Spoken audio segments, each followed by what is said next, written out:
El Evangelio de Marción no es como Q.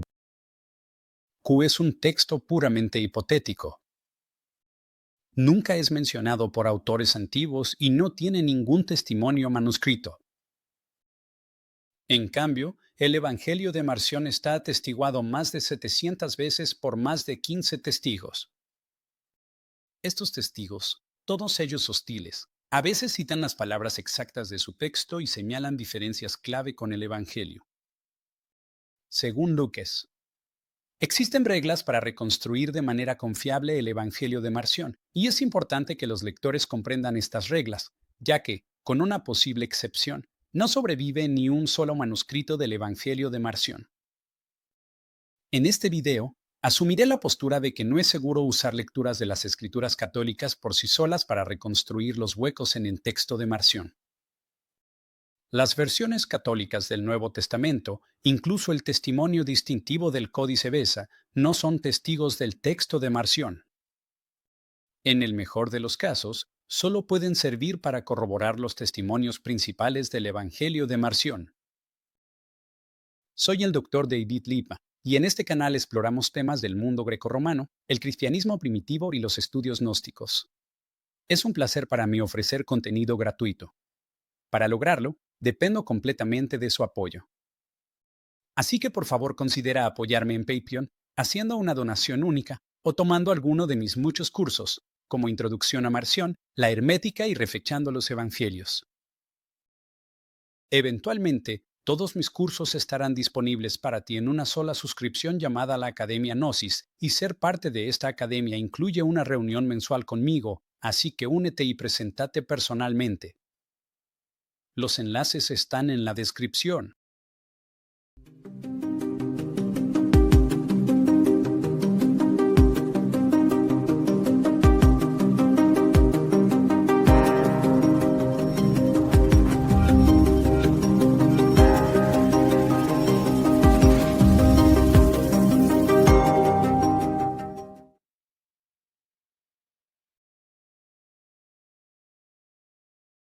Los principales testigos del Evangelio de Marción son Tertuliano, del norte de África a principios del siglo III, y Epifanio, de Chipre a finales del siglo IV.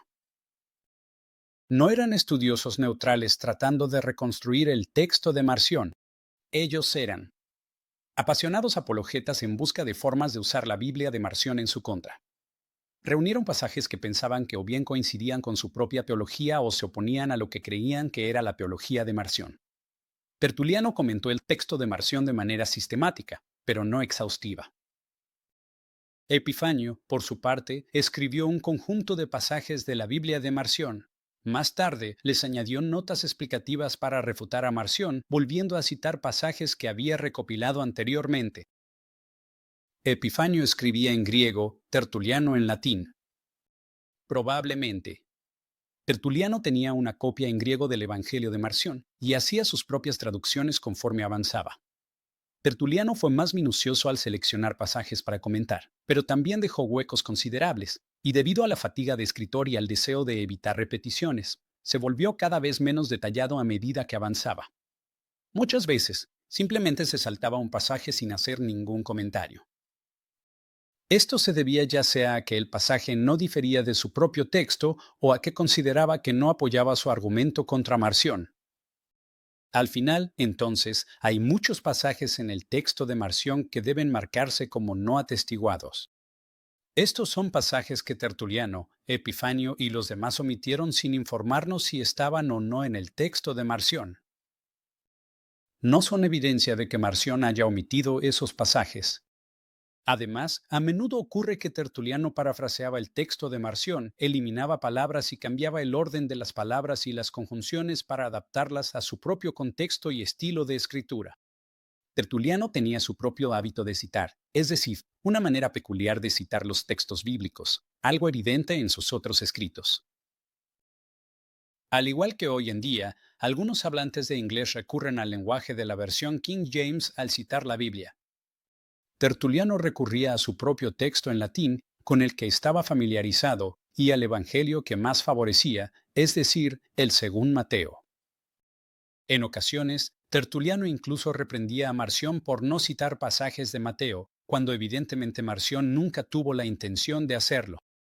Todos estos datos indican que, a partir de Tertuliano, aunque no se puede reconstruir con exactitud la redacción de un texto griego en particular, a menudo se puede obtener una buena idea del contenido del texto de Marción. Para ser claro, son los estudiosos modernos quienes están retraduciendo el Apín de Tertuliano al griego. En el siglo XX, la edición del Evangelio de Marción de Adolf von Harnack fue la más influyente. Ahora ha sido reemplazada por otras reconstrucciones y siguen apareciendo más reconstrucciones. El principiante con razón se pregunta, ¿por qué hay tantas reconstrucciones de las escrituras de Marción? Esta es una pregunta importante, porque la diversidad de reconstrucciones académicas podría servir de excusa para quienes prefieren no involucrarse con el texto de Marción por razones teológicas u otras. Incluso entre los expertos, la incertidumbre de la reconstrucción podría llevar a pensar que una reconstrucción es imposible. Las reconstrucciones recientes de los textos de Marción son diferentes, sin duda, pero en gran parte porque utilizan fuentes y métodos distintos. Los lectores pueden entender esas fuentes y métodos, y así formar un juicio sobre cuál reconstrucción es la mejor para ellos. Tertuliano y Epifanio son nuestras principales fuentes, siendo Tertuliano generalmente considerado como más confiable, ya que tenía el texto de Marción directamente frente a él.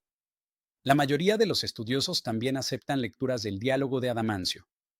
Este es un diálogo de principios del siglo IV escrito por un cristiano católico primitivo, que inicialmente presenta un debate con dos interlocutores marcionitas, llamados Migetio y Marcos.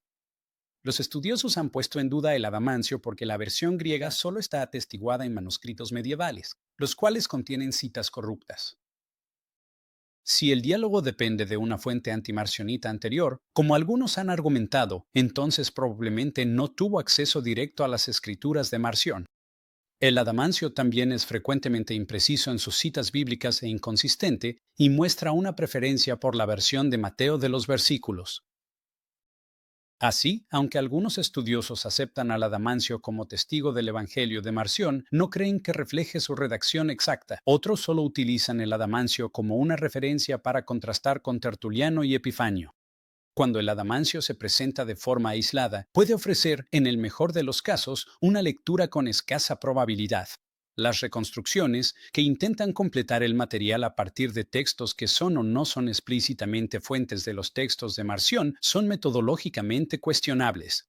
Estos textos, como el Códice Besa y los manuscritos de los evangelios posteriores, nunca afirman que estén citando el Evangelio de Marción. No son fuentes explícitas de su evangelio. Uno, por supuesto, podría usar estos textos correctamente como evidencia de apoyo, pero nunca pueden sostenerse por sí solos y no deberían tener más peso que los testigos principales, Tertuliano y Epifanio. Es deber del lector revisar las notas al pie en la reconstrucción de un académico para ver exactamente cómo tomaron sus decisiones. En las reconstrucciones anteriores a mediados de los años 90, las decisiones editoriales sobre qué imprimir del texto de Marción aún se basaban frecuentemente en un conocimiento presunto de lo que él habría añadido al texto, cambiado o eliminado del Lucas canónico debido a su supuesta edición teológica. Independientemente de la postura que se tenga sobre la prioridad del Evangelio de Marción, ahora se acepta ampliamente que no se debe reconstruir un texto basándose en un conocimiento presunto de las tendencias teológicas de Marción. Los académicos no son adivinos y los heresiólogos suelen ser engañosos. Por lo tanto, primero se debe reconstruir un texto con base en evidencia empírica, evidencia real. Testimonios en fuentes patrísticas. Este avance metodológico significa que las reconstrucciones de Harnack y cualquier otra anterior no son confiables y deben evitarse. Aunque ese tipo de traducciones estén disponibles gratuitamente en línea. Además, las reconstrucciones que no toman en cuenta de manera sistemática los hábitos de citar de los autores patrísticos, es decir, como suelen citar un versículo, son inferiores a aquellas que sí lo hacen. Y esto se debe a que, cuando los autores patrísticos citan o parafrasean el texto de Marción, a menudo dejan que su propia forma preferida de citar un versículo influya en cómo citan a Marción. Lo que citan, en otras palabras, se basa en su memoria una memoria que a veces está contaminada por la versión bíblica que prefieren. Es como un cristiano conservador que, habiendo aprendido la versión Reina Valera desde niño, fácilmente adopta el ritmo y el vocabulario de esa versión, incluso cuando afirma estar citando otra versión de la Biblia. Así que si Tertuliano cita a Marción de una manera que se ajusta exactamente a sus otras citas en sus demás obras, entonces es muy posible que esté tergiversando el texto de Marción o que lo recuerde mal. Conocer el hábito de citar de un autor proporciona una verificación importante, pero no es infalible. A veces no hay ejemplos de un heresiólogo citando un versículo en particular en otro lugar. Tertuliano y Epifanio escribieron mucho, así que podemos verificar que hay múltiples citas de un mismo versículo. En otros casos, eso no es posible. Por lo tanto, aunque prestar atención al hábito de citación es importante, no siempre podemos aplicarlo. Para empeorar el problema, nuestras fuentes, por ejemplo Tertuliano, conocen mejor el texto del Evangelio de Mateo, y esto dificulta determinar si las lecturas de Mateo en los textos de Marción son realmente originales o si fueron añadidas posteriormente. Como mínimo, cada lectura de Mateo debe ser evaluada cuidadosamente antes de ser incluida en las reconstrucciones del Evangelio de Marción. Las cosas se complican aún más cuando los heresiólogos entran en conflicto entre sí. Cuando los heresiólogos no están de acuerdo sobre una lectura del texto de Marción, esto ocurre aproximadamente el 63% de las veces, casi 2/3. Muchas de estas discrepancias no son realmente significativas en cuanto al sentido.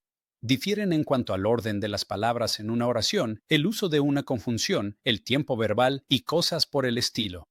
Pero en ocasiones su redacción es significativamente diferente y la decisión editorial sobre qué imprimir se vuelve crucial. Es en esos casos cuando la atención al método se vuelve el doble de importante. A veces, el hábito de citación puede resolver el problema. Tertuliano pudo haber citado mal un versículo del Evangelio porque lo hacía a su manera peculiar. A veces, la testificación múltiple puede ser de ayuda.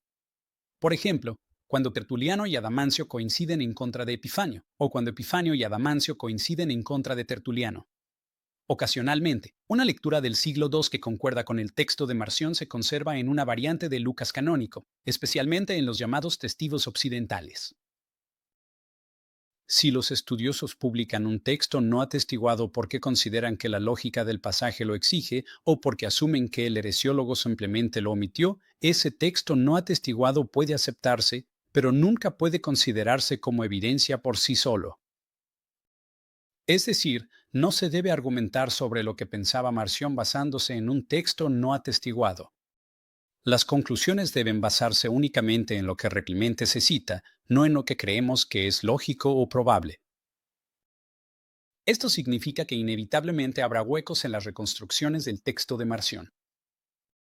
Para llenar esos huecos, los estudiosos han utilizado otras dos fuentes indirectas, es decir, textos y variantes de Lucas canónico y textos y variantes de otros evangelios, según Marcos, Mateo o cualquier otro. La manera en que se utilizan estas dos fuentes determina si uno es un editor minimalista o maximalista. Como ejemplo de un editor minimalista, podemos tomar a Dieter Roth. Roth utiliza principalmente los testimonios directos de Tertuliano y Epifanio. Subordina cualquier evidencia tomada del Adamancio y especialmente de los manuscritos católicos de Lucas, usándolos solo para respaldar o confirmar los testimonios directos. Un editor más maximalista es Matthias Klinghardt. Klinghardt sí da prioridad a las citas de los padres de la Iglesia, pero también está dispuesto a incluir lecturas que deriva principalmente de las variantes del Lucas canónico. Ocasionalmente, incluso permite que estas últimas variantes prevalezcan sobre los testimonios directos. Él explica su lógica de la siguiente manera. Cuando el testimonio sobre el Evangelio de Marción proveniente de los padres de la Iglesia y de las variantes manuscritas no coincide, entonces, como regla general, la versión más alejada de la redacción del texto mayoritario de Lucas representa el Evangelio marcionita. En la práctica, esto significa que Klinghardt a veces está dispuesto a completar material a partir de manuscritos canónicos de Lucas, y eso me parece problemático. Hasta donde sé, Mark Belva es el único editor que permite evidencia indirecta, no solo de manuscritos de Lucas canónico, sino también de manuscritos de otros evangelios. Esto se debe a que, según su teoría, los evangelios son como transcripciones de audio y las grabaciones de evangelios anteriores pueden escucharse en los posteriores. Efectivamente, palabras o sonidos del Evangelio de Marción fueron incorporados en las versiones iniciales y posteriores de Mateo y Juan, así como en el Lucas canónico e incluso en versiones posteriores de Marcos. Bibi utiliza métodos estilométricos y estadísticos para aislar lo que él considera que son las palabras o sonidos únicos del Evangelio de Marción que siguen existiendo en el ADN de los evangelios posteriores. Ahora bien, no estoy en posición de juzgar el análisis estilométrico de Bilby, pero voy a señalar algunos posibles problemas con este método en general. Para obtener datos del Evangelio de Marción, utiliza información de reconstrucciones precríticas del Evangelio, concretamente de Han, San y Harnack, quienes trabajaron hace más de un siglo. Esto da como resultado, en mi opinión, datos corruptos, porque estos editores generaron sus textos del Evangelio de Marción basándose en su visión de que Marción era un editor que eliminaba material según su ideología. Un segundo problema es que, al menos en la versión actual de la reconstrucción de Bilby, no ofrece explicaciones específicas sobre cómo eligió incluir palabras y frases individuales. Esto es muy diferente tanto del texto de Bedún como del de Clindark, quienes ofrecen un conjunto de notas versículo por versículo que acompañan sus traducciones y justifican sus decisiones sobre qué imprimir como texto de Marción. Un tercer problema tiene que ver con lo que podríamos llamar estética. Davy insiste en que su reconstrucción es científica, pero sus motivaciones para reconstruir dependen de una analogía con la estética. Se representa a sí mismo como alguien que está restaurando una obra de arte. La esencia de su enfoque maximalista, dice, es restaurar la mayor cantidad posible de detalle y color subyacente, para así devolver la obra de arte lo más cerca posible a su estado original.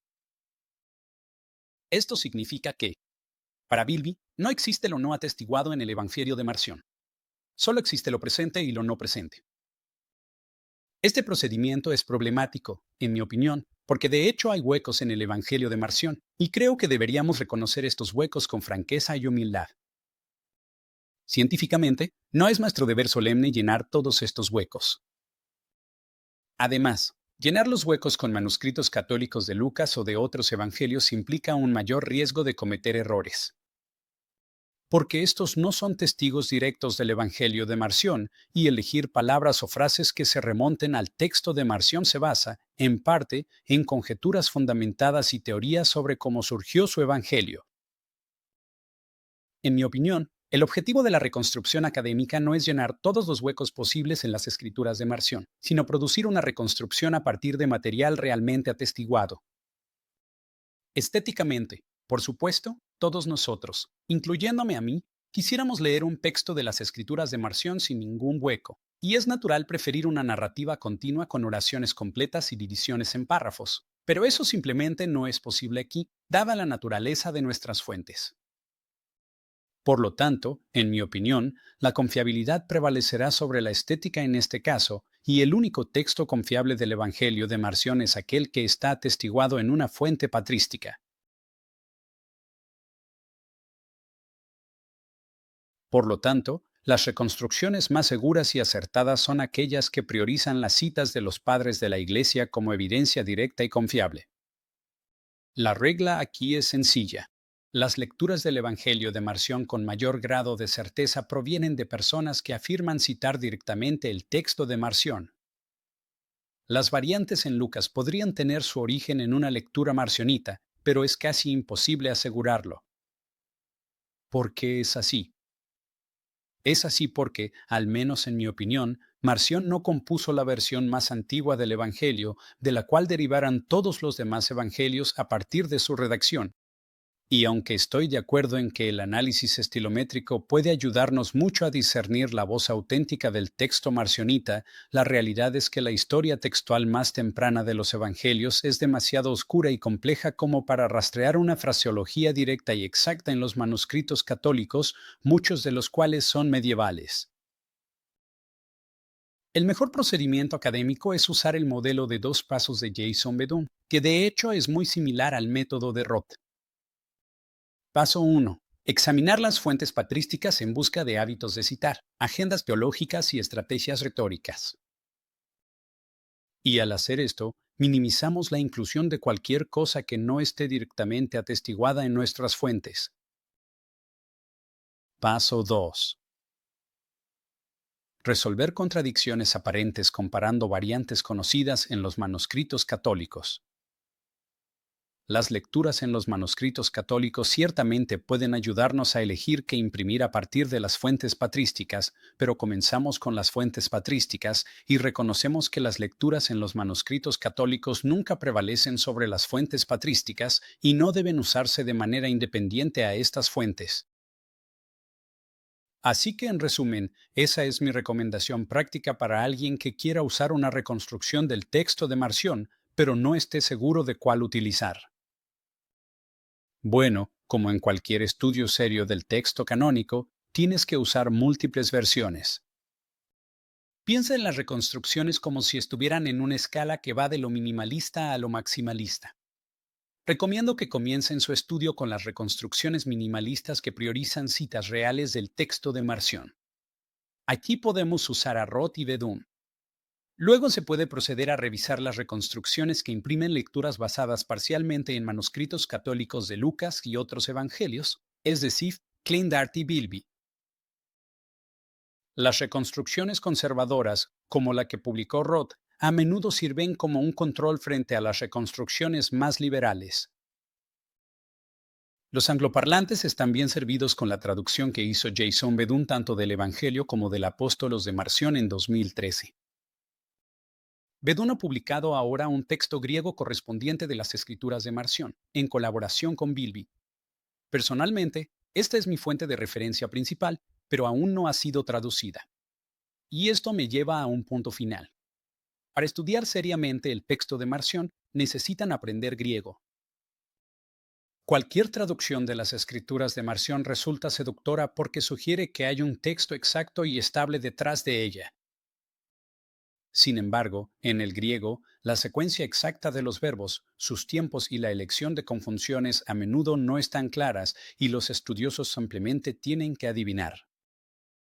La regla básica que hay que tener en mente es que siempre habrá cierto grado de fluidez e incertidumbre en cualquier reconstrucción del texto de Marción. Los autores patrísticos parafraseaban, condensaban, traducían y reformulaban sus fuentes, lo que hace que el texto exacto sea difícil de precisar. Para quienes quieran aprender griego, tengo un curso introductorio completo, además de un libro de texto que pueden usar. Ocasionalmente, también ofrezco cursos en vivo en los que analizamos un texto griego conmigo como guía. Espero que todos ustedes aprovechen esto.